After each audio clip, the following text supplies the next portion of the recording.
Hello friends, welcome to Gomathi's kitchen. இன்னைக்கு நம்ம பார்க்க போற ரெசிபி பாத்தீங்க அப்படினா சம்மர் ஸ்பெஷலா நல்ல ஒரு சூப்பரான டேஸ்ட்ல 4 வகையான ரோஸ் மில்க் எப்படி செய்யலாம்ங்கறத பார்க்கலாம். இன்னைக்கு கடைகள்ல எல்லாம் பாத்தீங்கன்னா அதாவது ஜூஸ் பார்ல இந்த பேஸ் ரோஸ் மில்க் வச்சிட்டு நிறைய வெரைட்டிஸ்ல நமக்கு செஞ்சு கொடுக்கறாங்க. அந்த மாதிரி உள்ள வெரைட்டிஸ்ல நம்ம இன்னைக்கு ஒரு 3 மெத்தட் ரொம்ப ஈஸியாவும் அதை விட ரொம்ப ஆரோக்கியமான முறையிலயும் முக்கியமா பாத்தீங்கன்னா விலை கம்மியா வீட்லயே நம்ம செஞ்சு முடிச்சிரலாம். இந்த ரெசிபிகள் இல்லாமல் இன்றைக்கி வந்து பார்த்திங்க அப்படின்னா இதில் ஒரு முக்கியமான ஒரு ரெசிபி நான் இன்க்ளூட் பண்ணியிருக்கிறேன். நிறைய பேருக்கு தெரிஞ்சிருக்க வாய்ப்பு இருக்குது, பட் தெரியாதவங்களுக்காக நான் இன்றைக்கி அதை ஷேர் பண்ணியிருக்கிறேன்.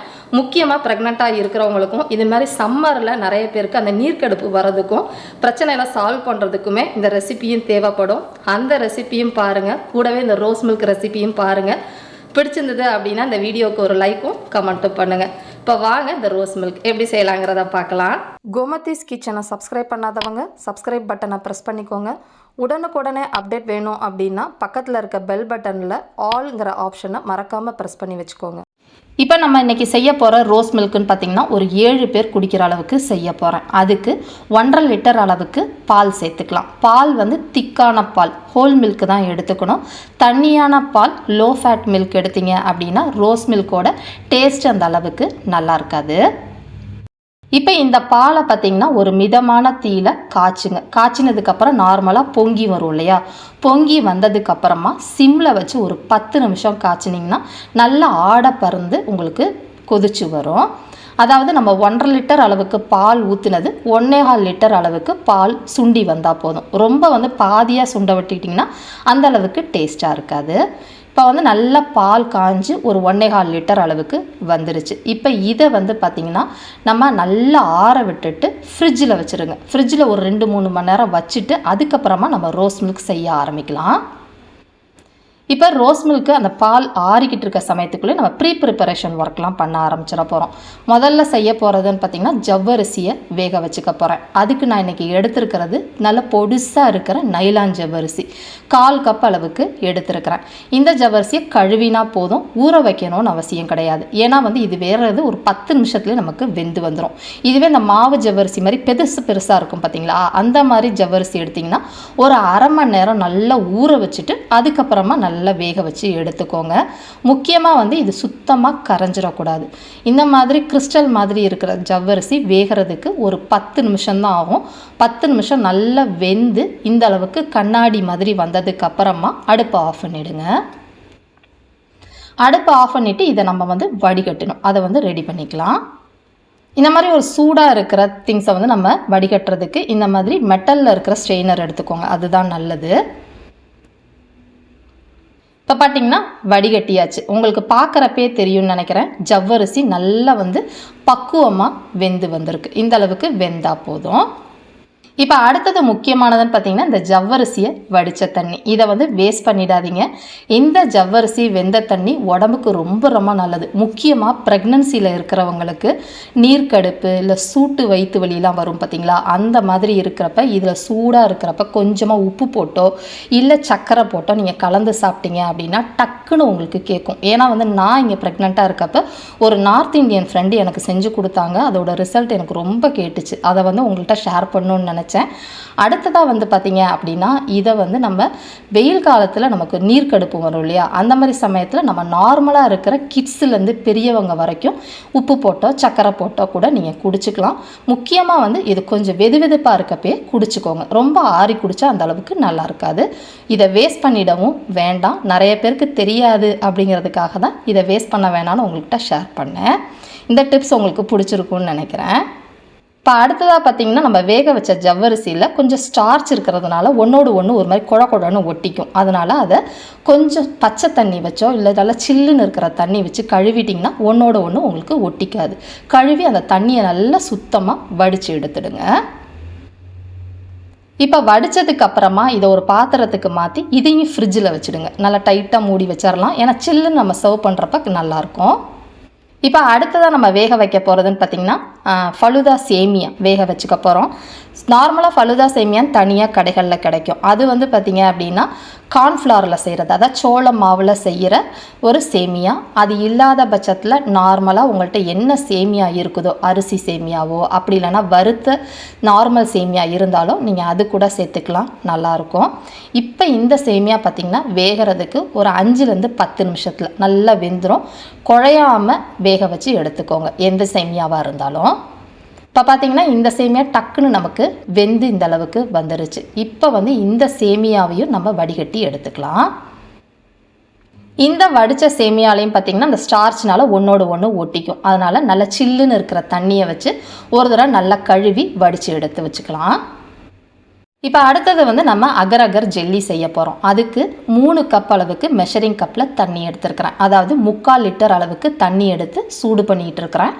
இதில் நம்ம சேர்க்க போகிற அகர் அகர்னு பார்த்திங்கன்னா 3லேருந்து 4 கிராம் அளவுக்கு அகர் அகர் எடுத்துக்கணும். அகர் அகரை கடைகளில் உங்களுக்கு இந்த மாதிரி டைப்பாகவும் கிடைக்கும், அப்படி இல்லைன்னா பவுடர் ஃபார்மேட்லேயும் உங்களுக்கு கிடைக்கும். உங்களுக்கு எது கையில் இருக்குதோ சேர்த்துக்கலாம்.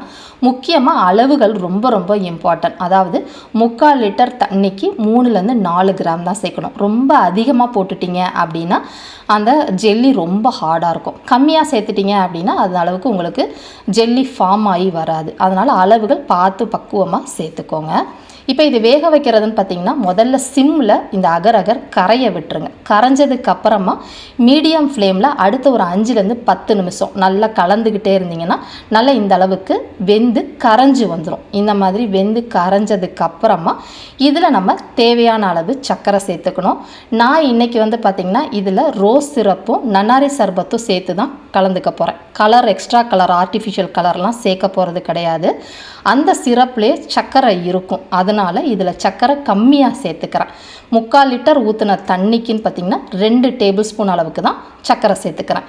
இப்போ நான் இன்றைக்கி வந்து பார்த்திங்கன்னா சிரப்பு ஊற்றுறதுனால சர்க்கரை அளவு கம்மியாக சேர்த்துருக்குறேன். சப்போஸ் உங்கள்கிட்ட சிரப் ஊற்றாமல் நீங்கள் ப்ளெயினாக செஞ்சாலோ, அப்படி இல்லை நீங்கள் வந்து ஆர்டிஃபிஷியல் கலர் ஊற்றி செய்ய போகிறீங்கனாலோ சர்க்கரை அளவு உங்களுக்கு தேவைக்கேற்ற மாதிரி. நம்ம இப்போ எடுத்த 3/4 லிட்டர் தண்ணிக்குன்னு பார்த்திங்கன்னா ஒரு 1/2 கப்புனாவது சர்க்கரை உங்களுக்கு தேவைப்படும். இப்போ பார்த்திங்கன்னா சர்க்கரை வந்து நல்லா கரைஞ்சிருச்சு. இந்த மாதிரி கரைஞ்சதுக்கு அப்புறமா அடுப்பை ஆஃப் பண்ணிவிடுங்க. அடுப்பை ஆஃப் பண்ண உடனே நம்ம எந்த மோடில் ஊற்ற போகிறோமோ சூடாகவே ஊற்றிடணும், ஆறி ஊற்றக்கூடாது. இப்போ வந்து பார்த்திங்கன்னா நான் 2 பிளேட் ஒரே மாதிரி சைஸில் எடுத்து வச்சுருக்கிறேன். இப்போ இதில் நான் ஏற்கனவே சொன்ன மாதிரி ரோஸ் சிரப் வந்து ஒரு 1/4 கப்பு சேர்த்துக்கிறேன். அதாவது 2 டேபிள் ஸ்பூன் சேர்த்துக்கோங்க. இப்போ இதிலேயே நம்ம வந்து எடுத்து வச்சுருந்த அகர் அகர் போட்டு கரைச்சி வச்ச தண்ணியில் பாதி தண்ணி மட்டும் ஊற்றிக்கிறேன். மிச்ச பாதி நம்ம நன்னாரி சர்பத்து போட்டு கலந்துக்கலாம். இப்போ பார்த்திங்கன்னா கலந்துட்டேன். இதை தனியாக எடுத்து வச்சுட்டு அடுத்து நம்ம செய்ய போகிற நன்னாரி சர்பத் ஊற்றுற அந்த பிளேட்டில் தேவைக்கேற்ற மாதிரி இதுவும் ஒரு 1/4 கப்பு, அதாவது ஒரு 2 டேபிள் ஸ்பூன் ஊற்றினீங்கன்னா கரெக்டாக இருக்கும். இப்போ வந்து அகர் அகர் என்னோடது நல்லா கரைஞ்சிருச்சு. சப்போஸ் உள்ளே வந்து அகர் அகர் குச்சி குச்சியாக இருக்கிற மாதிரி இருந்துச்சுன்னா ஸ்ட்ரெயினரில் வடிகட்டிட்டு தண்ணியை ஊற்றிக்கோங்க. இது ஒரு 10 நிமிஷம் அப்படியே விட்டுட்டிங்கன்னா உங்களுக்கு நல்லா செட் ஆகி வந்துடும். நான் அதுக்கப்புறம் உங்களுக்கு காட்டுறேன். இப்போ அடுத்தது செய்ய போகிறதுன்னு பார்த்திங்கன்னா நம்ம பாதாம் பிசினை வந்து நம்ம ஊற வச்சு எடுத்துருக்குறோம். பாதாம் பிசுங்கிறது கடைகளில் உங்களுக்கு இந்த மாதிரி தான் கிடைக்கும். இதை வந்து ஒரு 5லேருந்து 6 மணி நேரம் நல்லா ஊற வச்சிங்கன்னா தான் உங்களுக்கு இந்த அளவுக்கு ஃபார்மேட்டில் வரும். ஒரு 6-7 பீஸ் போட்டிங்கனாலே உங்களுக்கு வந்து இப்போ நான் வச்சுருக்கிற அளவுக்கு இந்த மாதிரி பொதன்னு ஊறி வந்துடும். இது வந்து உடம்புக்கு ரொம்ப ரொம்ப நல்லது, உடம்புக்கு குளிர்ச்சி தரக்கூடியது. இதை நார்மலாக ஊற வச்சு அதை தொட்டு பார்த்திங்கனாலே உங்களுக்கு தெரியும், அப்படியே சில்லுன்னு ஐஸ் மாதிரி இருக்கும் உங்களுக்கு. இப்போ அடுத்ததாக வந்து சப்ஜா சீட்ஸ், அதாவது பேசில் சீட்ஸ்ன்னு சொல்லுவாங்க கடைகளில். அது வந்து ஒரு 2 டேபிள் ஸ்பூன் எடுத்து ஊற வச்சுருக்கிறேன். இது வந்து ரொம்ப அதிகமாக போட்டுறாதீங்க, கொஞ்சம் போட்டாலே உங்களுக்கு புதுன்னு நிறைய எந்திரிச்சு வரும். இதுவும் உடம்புக்கு குளிர்ச்சி தரக்கூடிய ஒன்று தான். இப்போ பார்த்திங்கன்னா நம்ம வந்து அகர் அகர் சேர்த்து அந்த ஜெல்லியும் நமக்கு செட் ஆகிடுச்சு. நான் ஏற்கனவே சொன்ன மாதிரி அகர் அகரும் வந்து உடம்புக்கு ரொம்ப குளிர்ச்சி. அதனால தான் நம்ம இதில் ஜெல்லி செய்கிறோம். நார்மலாக ஜெலட்டின் ஜெல்லி வாங்காமல் அகர் அகரில் செய்கிறது ரொம்பவே நல்லது. இப்போ இது எல்லாம் நல்லா ரெடி பண்ணி வரதுக்குள்ளே பார்த்திங்கன்னா பாலும் நமக்கு சில்லுன்னு இந்த அளவுக்கு வந்துருச்சு. இப்போ இதில் தேவையான அளவு ரோஸ் சிரப் சேர்த்துக்க போகிறோம். ரோஸ் சிரப்பை பொறுத்த வரைக்கும் பார்த்திங்கன்னா கடைகளில் ரோஸ் எசன்ஸ்னு பிங்க் கலரில் சின்ன பாட்டிலில் விற்கும். அதில் ட்ராப்ஸ் ஊற்றி நீங்கள் தேவையான அளவு சர்க்கரை சேர்த்துக்கலாம். அப்படி இல்லை அப்படின்னா நான் வச்சுருக்கிற மெத்தட்லேயே உங்களுக்கு கிடைக்கும். இந்த மாதிரி சிரப்பில் இதுலேயே வந்து உங்களுக்கு இனிப்பு இருக்கும். அதனால் நம்ம எக்ஸ்ட்ரா சர்க்கரைலாம் எதுவுமே போட வேண்டாம். நம்ம எடுத்துருக்க 1.25 லிட்டர் அளவுக்கு பாலுக்குன்னு பார்த்திங்கன்னா ஒரு அரை கப்லேருந்து 3/4 கப் அளவுக்கு நம்ம ஊற்றினோம்னா கரெக்டாக வரும். உங்களுக்கு தேவையான அளவு இனிப்புக்கு ஏற்ற மாதிரி நீங்கள் ஊற்றிக்கோங்க. எசன்ஸ் அப்படின்னா எசன்ஸ் வந்து உங்களுக்கு தேவையான அளவு கலருக்கு ஏற்ற மாதிரி 4லேருந்து 5 சொட்டு போட்டுட்டு ஒரு 1.25 லிட்டர் அளவுக்கு பாலுக்கு 3/4 கப்பு வரைக்கும் நீங்கள் சர்க்கரை சேர்த்துக்கலாம். இப்போ அது எல்லாம் சேர்ந்து நல்லா கலந்துட்டு நம்ம உடனே குடித்தோம் அப்படின்னா அந்த கடைகளில் சாப்பிட்ற மாதிரி க்ரீமியாக உங்களுக்கு இருக்காது. அதோட சீக்ரெட் பார்த்திங்க அப்படின்னா நல்லா சில்லுன்னு இந்த மாதிரி ஆனதுக்கு அப்புறமா இதை நமக்கு மிக்சியில் கொஞ்சம் அடித்து கொடுப்பாங்க. அப்போ உங்களுக்கு பார்த்திங்கன்னா நல்ல நொர மாதிரி உங்களுக்கு ரோஸ் மில்க் உங்களுக்கு திக்காக இருக்கும்.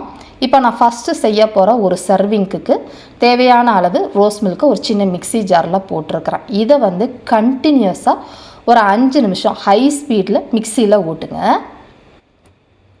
இப்போ இது எல்லாத்தையுமே அதாவது நம்ம எடுத்து வச்சுருக்க சாமான்களை வச்சு எப்படி வந்து சர்விங் பவுலுக்கு மாற்றலாங்கிறத பார்க்கலாம். அதுக்கு முன்னாடி நம்ம எடுத்து வச்சுருந்த ஜெல்லியும் கட் பண்ணிக்கலாம். உங்களுக்கு ஜெல்லி பார்க்குறப்பே ஒரு சைடு கொஞ்சம் இல்லாத மாதிரி இருக்கும்.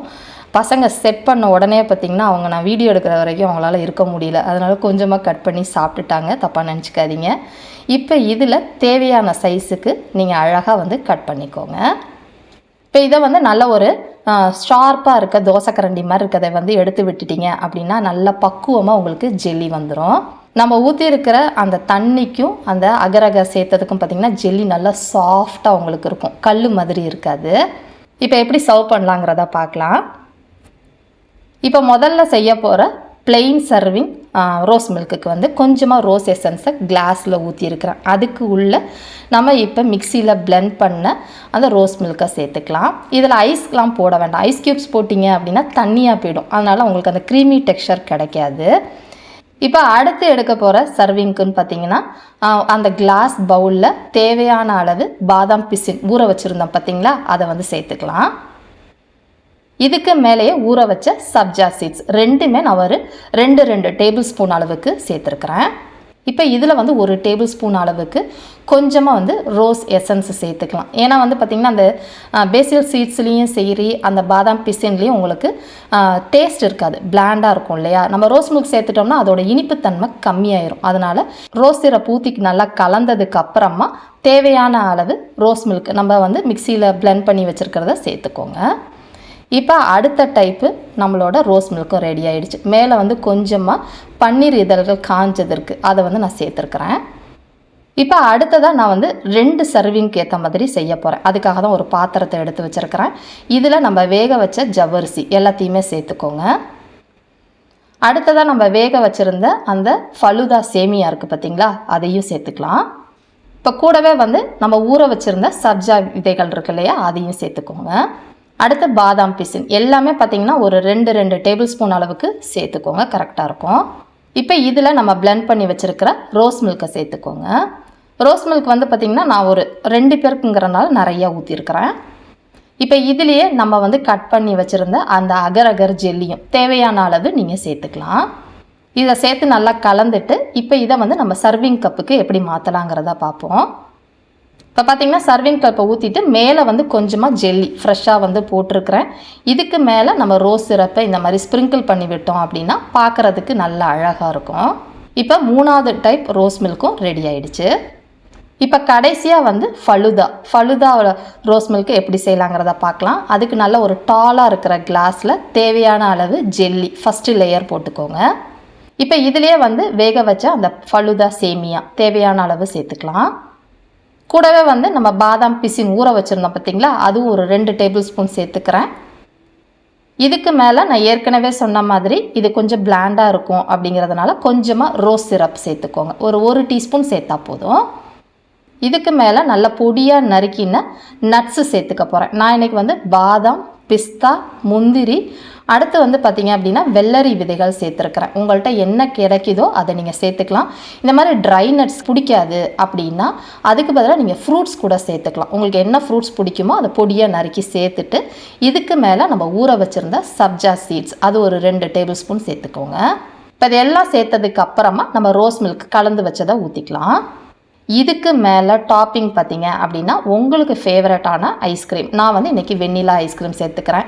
இதுக்கு பதிலாக நீங்கள் ரோஸ் மில்க் ஐஸ்கிரீமே சேர்த்துக்கலாம், அப்படி இல்லைன்னா ஸ்ட்ராபெரி ஐஸ்கிரீம் கூட சேர்த்துக்கலாம், நல்லாயிருக்கும். இதுக்கு மேலே ஒரு டீஸ்பூன் அளவுக்கு ரோஸ் சிரப்பை அப்படியே கார்னிஷ் பண்ணி விட்டுடலாம். மேலே வந்து அழகாக இருக்கணுங்கிறதுக்காக பொடியாக நறுக்கின கொஞ்சமாக வந்து நட்ஸு சேர்த்துட்டு நல்லா செரி இருக்கும் பார்த்திங்களா, அதுக்கு ஐஸ்கிரீம்க்கு மேலே வச்சுருங்க. இதுக்கு மேலே பார்த்திங்கன்னா உங்கள்கிட்ட டூட்டி ஃப்ரூட்டி இருந்துச்சு அப்படின்னா அந்த டூட்டி ஃப்ரூட்டியும் நம்ம மேலே சேர்த்துக்கலாம், பார்க்க அழகாக இருக்கும். நம்மளோட 4 வகையான ரோஸ் மில்க்கும் ரெடி ஆகிடுச்சு. ஒவ்வொரு நாளும் ஒரு மாதிரி வித்தியாசமாக பசங்களுக்கு நீங்களும் செஞ்சு கொடுங்க. இதே மாதிரி அளவுகளோட செஞ்சு பார்த்துட்டு எப்படி இருக்குங்கிறதையும் கமெண்ட் பண்ணுங்கள். வீடியோ பிடிச்சிருந்தாலும் கமெண்ட் பண்ணுங்கள், லைக் பண்ணுங்கள், ஷேர் பண்ணுங்கள். மறக்காமல் கோமதிஸ் கிச்சன் சேனலையும் சப்ஸ்கிரைப் பண்ணி வச்சுக்கோங்க. தேங்க்ஸ் ஃபார் வாட்சிங்.